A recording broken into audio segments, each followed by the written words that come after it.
ಭಟ್ ಅಂತ ಹೇಳಿ ಮಂಗಳೂರು ಮಣಿಪಾಲದಲ್ಲಿ MBBS ಫೈನಲ್ ಇಯರ್ ಸ್ಟೂಡೆಂಟ್ ಇದ್ಲು. ಫ್ರೆಂಡ್ಸ್ ಜೊತೆಗೆ ಧರ್ಮಸ್ಥಳಕ್ಕೆ ಹೋದಾಗ ಅವಳನ್ನ ಎತ್ಕೊಂಡು ಹೋಗಿ ಅತ್ಯಾಚಾರ ಮಾಡಿ ಕೊಲೆ ಮಾಡಿದರು. ಅವ್ರ ಜೊತೆಗೆ ಬಂದವರು ಗಾಬರಿಯಾಗಿ ಅವ್ರ ತಾಯಿಗೆ ಫೋನ್ ಮಾಡಿದ್ದಾರೆ, ಅಂಟಿ ಹಿಂಗಾಗಿದೆ, ಬೇಗ ಬನ್ನಿ, ಅನಾಹುತ ಆಗಿದೆ ಅಂತೇಳಿ. ಅವರು ಕಲ್ಕತ್ತಾದಲ್ಲಿ ಸ್ಟೆನೋಗ್ರಾಫರ್. ಒಂದು 2 ಡೇಸ್ನಲ್ಲಿ ಬಂದಿದ್ದಾರೆ.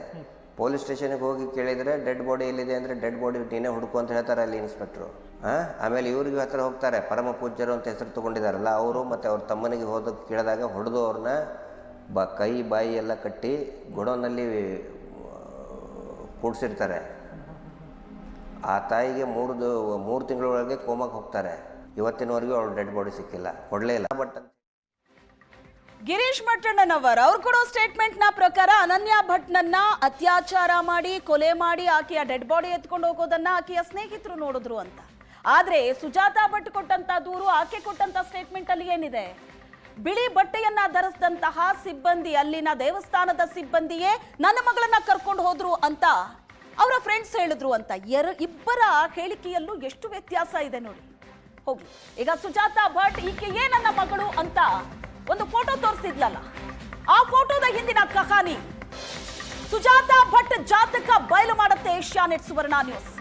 ಸುಜಾತಾ ಭಟ್ ಜಾತಕ, ಸುಜಾತಾ ಕಾರಣಕ್ಕೆ ರಂಗಪ್ರಸಾದ್ ಕುಟುಂಬ ಏನಾಯ್ತು? ರಂಗಪ್ರಸಾದ್ ಜೊತೆ ಸುಜಾತಾಗೆ ಲಿವಿಂಗ್ ಟುಗೆದರ್ ಸಂಬಂಧ ಇರುತ್ತೆ.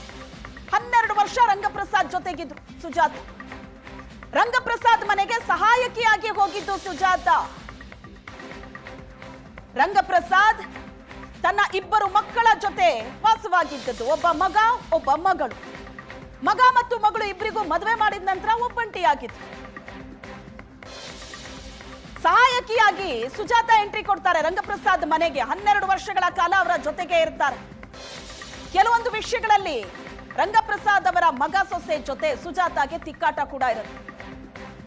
ಮಗ ಸೊಸೆ ಮುಂದೆನೆ ಸುಜಾತ ವಹಿಸ್ಕೊಂಡು ಮಾತಾಡ್ತಾ ಇರ್ತಾರೆ ರಂಗಪ್ರಸಾದ್ ಹಾಸಿಗೆ ಹಿಡಿದಾಗ ಆತನ ಮನೆಯನ್ನೇ ಮಾರ್ತಾರೆ ಸುಜಾತ. ಕೆಂಗೇರಿ ಉಪನಗರದಲ್ಲಿದ್ದ ಸ್ವಂತ ಮನೆ ರಂಗಪ್ರಸಾದ್ ಅವರ ಮನೆ. ಅವ್ರ ಪಾಡಿಗವರು ಒಂದು ಒಳ್ಳೆ ಜೀವನ ನಡೆಸ್ತಾ ಇದ್ರು.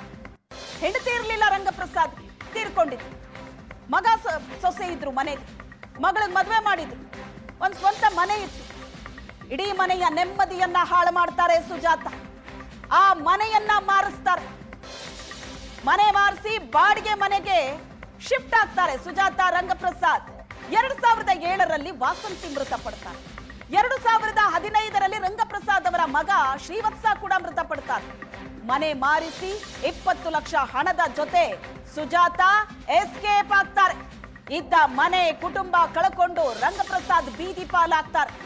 ಸುಜಾತಾಗೋಸ್ಕರ ಮಗ ಸೊಸೆ ಜೊತೆನೂ ಕಿತ್ತಾಡಿದ್ರು ರಂಗಪ್ರಸಾದ್. ಮಗ ಸೊಸೆ ಮುಂದೆ ಸುಜಾತ ವಹಿಸ್ಕೊಂಡು ಮಾತಾಡಿದ್ರು.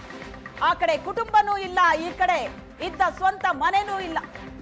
ಬೀದಿಗೆ ಬರ್ತಾರೆ ರಂಗಪ್ರಸಾದ್. ಸುಜಾತ ಕಾರಣಕ್ಕೆ ಮಗಳು ಮೊಮ್ಮಕ್ಕಳಿಂದ ದೂರ ಆಗ್ತಾರೆ. ಮಗಳು, ಅಳಿಯ, ಮೊಮ್ಮಕ್ಕಳಿಂದ ರಂಗಪ್ರಸಾದ್ ದೂರವಾಗಬೇಕಾದ ಪರಿಸ್ಥಿತಿ ಸುಜಾತ ಇಂದ. ಇದೇ ವರ್ಷದ ಜನವರಿಯಲ್ಲಿ ಅನಾರೋಗ್ಯದಿಂದ ರಂಗಪ್ರಸಾದ್ ಮೃತಪಟ್ಟಿತು.